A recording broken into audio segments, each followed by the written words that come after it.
Buddy, I guess that's my entrance music. Look at this. Look, look, look, look, look. Thank you for coming, everybody. Thank you very, very much. So nice to see you. So nice to see you. In any case, a big movie like this calls for a grand affair like this for a press conference, and that's why I guess I'm here in my Grand Master of Ceremonies colors and costume, because I'm going to facilitate this hour-long conference in which I hope you'll all leave deeply satiated. Because they're all here, believe it or not, and so without further ado, what the heck is behind our curtain, Don Pardo? Wow. Wow, look at that, Kevin Feige. Look at all of them. Hi, Pom. Hi, Anthony Mackie. Hi, you guys. Oh, Tom Hiddleston. Oh, hello. So here's the way this is going to go. This is you've seen this from many game shows. I'm going to do this. They call this, you know what they call this? I just learned it today. This is the hopper. I'm going to take a ping pong ball, and on these balls are people's names. And if you have a question for one of those people, I will call on you. That's when to raise your hand. Or there may be a category that will suggest one of the people up here for which you may have a question, from which I'm then going to choose. You get the idea? Okay, watch and see if this. You get it? See if this falls. How quickly this falls apart. Let's see. All right. Let's see. I'm now going to. No, keep it like this. Oh my gosh! My gosh! Robert Downey Jr. Does anybody have a question for Robert Downey Jr.? Yes, yes, sir. I saw your hand go up first. Yes. Are you going to be in Avengers 4? Kevin? Wait, hold on a second. He's nodding his head, but let me see what he whispers in my ear. Yes, we already filmed it. Which means I guess I'm. You never know. I got to see in the screening tomorrow. If I die tomorrow, I'm going to be confused. We'll see. Excellent question, excellent answer. All right. All right, Joshua Berlin. Okay, I'm doing it blind. I'm not looking. This says, this says you can. This is a category, so you can ask anybody a question who is from Wakanda. Thank you. My name is Maggie. I'm from Disney Geek. I'm also a high school math teacher in Los Angeles, and my question is for Letitia.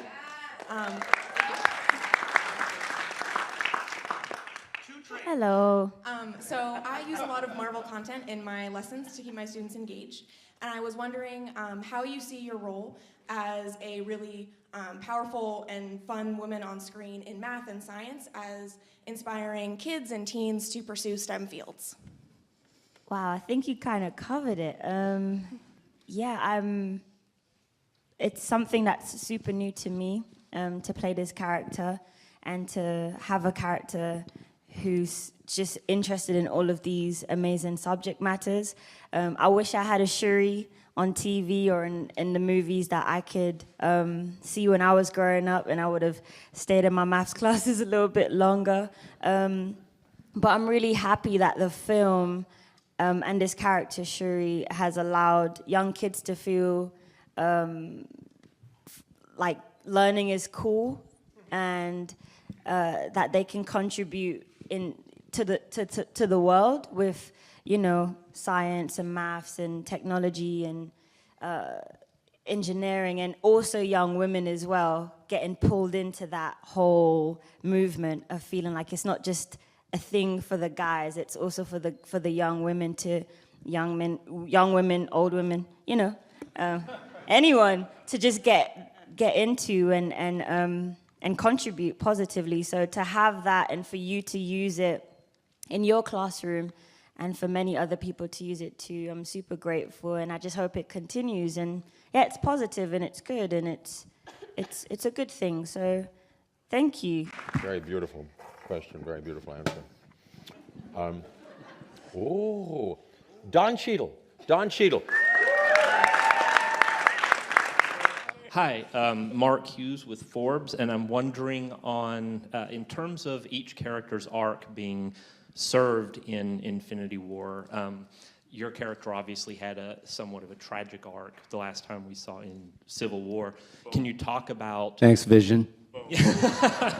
Can you talk about a little bit about preparing for Infinity War and carrying over that. It's something that, all the characters have tragedies and things in their life, but your character's dealing with something very immediate to have to overcome on top of everything else that's being faced here. Well, what I think is really great about the having something like this in a way to anchor a lot of the other things that are happening in the story and getting to continue it forward through both of the films is that we always get to have these sort of down notes in a good way. I think there's always a lot of eye candy and very dramatic things happening and big spectacular fights and really amazing things that we see on screen. And then it comes down to these characters in their interpersonal situations with one another and their personal journeys that they have. And where it comes to Rhodey, I'm glad that this is something that's carried through and that is, wasn't just dropped. It's a line that is actually goes through both of the films and comes into play in a very important way. I won't give it away, but it's something that factors in all the way through. So it's nice to have something that's cohesive and continues and keeps me grounded and keeps the character grounded. Totally blind.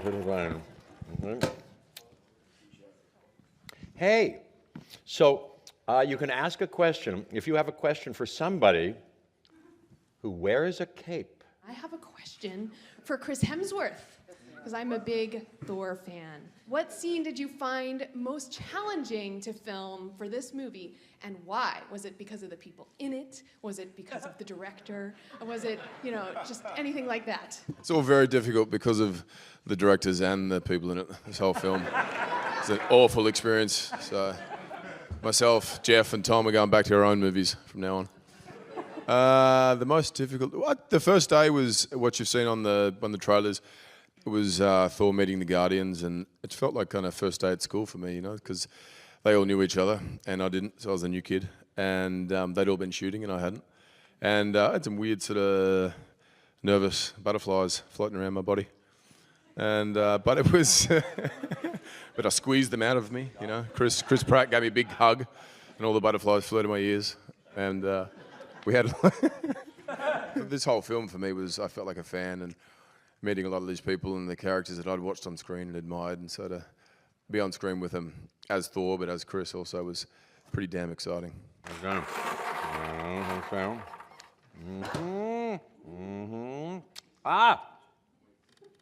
Kevin Feige. If there's anything you use to sort of ground these movies in their origins beyond just the characters and the stories, anything visually, anything thematically that you've used to sort of pull all this together? Well, you will not be surprised to hear it's the comics. It's the comics that we look at usually when there is just the notion of let's do an Iron Man movie or let's have the audacity to try to do a version of the Infinity Gauntlet. It starts with those comics and us beginning to rip pages out or rip copies of pages out, put them on the walls and start to be inspired. And in every single movie we've made, up to and especially Infinity War, there are direct images, storylines, rarely but sometimes actual lines of dialogue that come from those pages that we've put up around our development room for inspiration.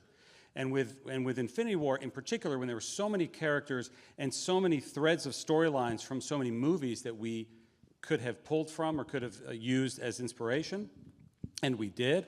We kept going back to, and I think we've released some behind-the-scene videos and things, and you can see the giant omnibus of the Infinity Gauntlet there with all sorts of dog-eared pages and Post-its in there from moments, and after everybody sees the movie, we can talk more specifically about what those moments were. Most of them were surrounding Mr. Brolin's Thanos portrayal that came directly from Jim Starlin's work there. So it is always a guide point. It's a North Star for us as we lead these giant productions into reality, or right from those books and where it all started. You're to ask a question or volunteer to be considered for being called on for a question. If you are green. This is for Zoe Saldana. Because this, from what we heard, the story is told from the Thanos point of view, part of it. And obviously I wanted to know how that dimension sort of pushed your portrayal of Gamora forward, because obviously it's a sort of very emotional, psychological journey for her. So if you could talk about that. Well, echoing what Don was saying, that besides, you know, these kinds of movies carrying so much action and entertainment and visual effects that really cater to all of our senses, we wouldn't be what we are, I think, in the Marvel Universe if it wasn't for those emotional beats that all of these interrelationships carry. And that, obviously, in this, and you know, that thread involves a relationship between parent and child. And I will speak on behalf of also Karen Gillan's character, Nebula. We had so much fun with the arc that the Russo brothers and obviously Kevin Feige, you know, spearheading this, with the relationship that these daughters have with their father, because they finally get an opportunity to sort of address what it was like to have a dad that's so complicated. So it was fantastic. It was great. Oh my gosh, so nobody foresaw this. I think this may be, well, I don't know. This is Zoe Saldana. This is Zoe Saldana. Zoe. Oh! Yeah. Zoe, my question is, we got to see you first, and then you get to see everybody as Black Panther has happened, people of color joining in these superhero roles, and you were just so trend-setting and so ground-setting for me to see somebody like you on screen. And so when I saw the Black Panther universe added in, I was overwhelmed. How do you feel knowing that we, as people of color, are receiving more and more representation in this Marvel universe?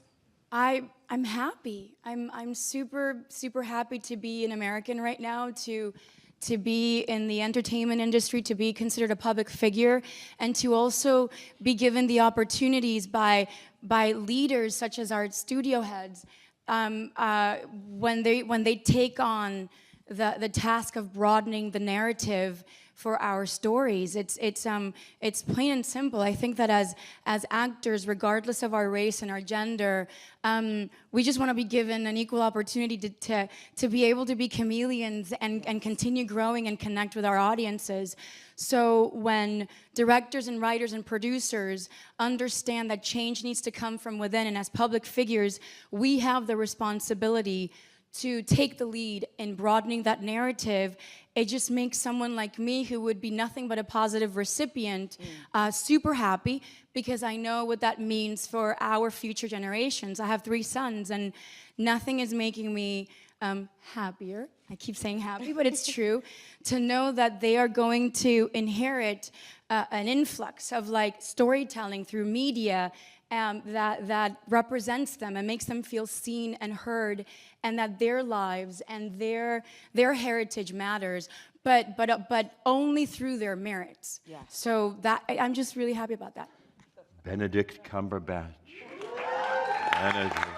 Mr. Cumberbatch, you have said in a few interviews that you have read the script, but the Russo brothers also said that no actor has read the real final script. So I just want to get to the bottom of that. Thank you so much. I read a script. Whether I read the script is for them to know. And me to find out when I see the movie tomorrow.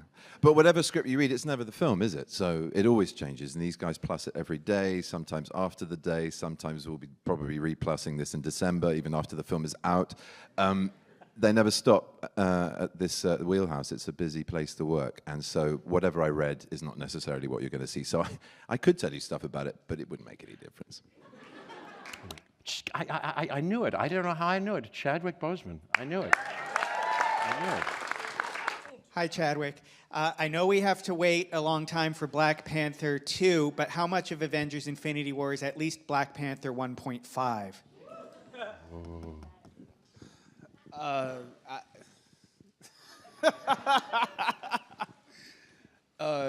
Avengers Infinity War is Avengers Infinity War.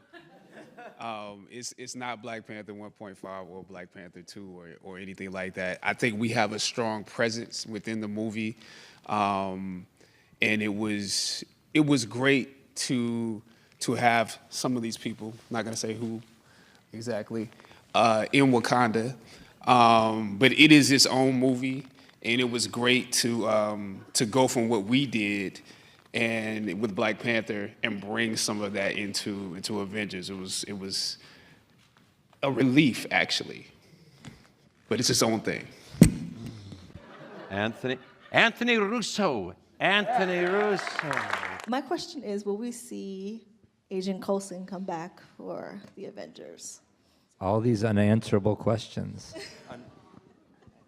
When we began developing this movie, we sat in a room with Kevin, Joe, and I, Marcus and McFeely, the writers, and we had a picture of every single person who's been character that's been in the MCU, and we hung it up on a wall all around us, and we basically spent months and months and months talking about where we could go with each character, how we could draw them through the story, thinking about every one of these characters, everybody on this stage has been on a very specific journey through the MCU to arrive at this moment. And it was a very long creative process that we went through, thinking about where we could take the story, where we could take the characters, how we can combine the characters in interesting ways. And it was about the most fun, creative exercise I think I've ever been through in my life, because it was just us sitting in a room for months and months, telling each other stories about these characters, 99% of which didn't make their way into the movie. But I will say that was our process. We thought about everybody in the MCU. We thought about how they could play a role in the story moving forward. And starting tomorrow, you will see the movie. Who has a question for Elizabeth Olsen? Elizabeth Olsen. I recently heard that you would love it if Scarlet Witch got her own films. So what do you think Scarlet Witch could bring to the table if she did have her own solo film? I would feel thrilled. I mean, we've got like Kevin Feige sitting right in front of me. Paul and I joke a lot about how much we would love to do like a House of M spinoff and a really domesticated indie version of it. And I think that would be a lot of fun. That part of her story is the reason why I love this character so much. And I mean, I'm just happy that I'm still included, so I don't need my own movie, Feige. Please just bring me back all the time. This is truly the greatest cast, and we get to work with the best crew, and we get to work with the people who are the best at their jobs. And so there's nothing like this experience anywhere else, and we're all very lucky to be here and enjoy each other's company all the time. That's it. Thank you, Elizabeth. Thank you. Deny. I've heard rumors that some of the women in the Marvel Universe have pitched Mr. Feige an all-female Marvel movie. What can we talk about that? No, I know no details on that. I was just thinking how excited I am about Brie Larson, who's shooting Captain Marvel right now. And how that's going to be a pretty awesome venture. But I mean, the awesome thing that I think is happening, that we see happening across many dimensions in our entertainment industry, is we're seeing more women take the helm in various realms. And that is not only about time, but it'll make the world a better place, I think. So I'm looking forward to the future. Thank you so much, Avengers Infinity War cast. Thank you, press people. This is the best time I've ever had in my whole life. Thank you. Robert Downey Jr.